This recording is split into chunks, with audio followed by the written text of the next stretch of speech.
Kingam-panahy nampitondrano lohateny hoe izaho sy anao.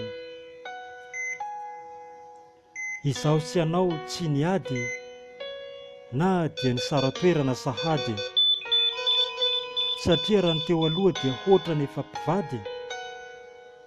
Ny saiko anefa tsy manaiky satria ianao dia olona mpavandy. Ka noho izany izao mihitsy no vahaolana atao. Ny fisarana totaly izay nataontsika sy anao,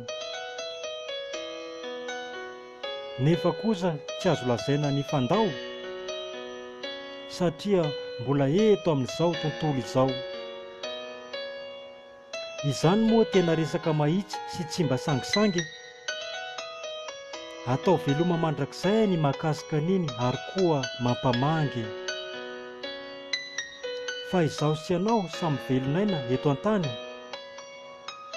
koa aoka ny trangam-piainana izay mipoitra mba tsy hampitomany.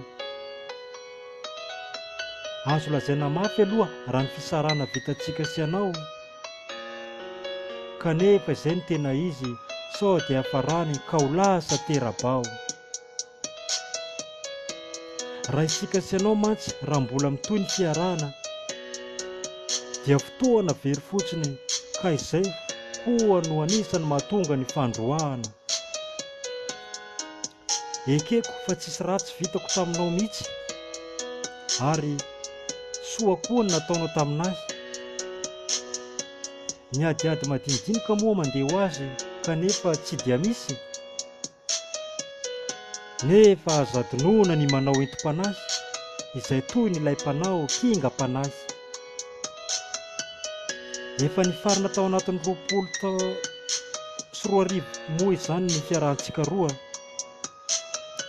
Samia mahita ny tadiavina daholo izany, fa raha ny vitantsika teo aloha dia tsy misy mahavoa ary tsisy koa ny voa.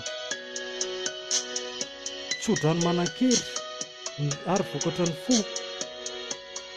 ka mba ankatoavy. Tena tsodrano manan-kery ary vokatra ny fo re io, ka mba ankatoavy ihany.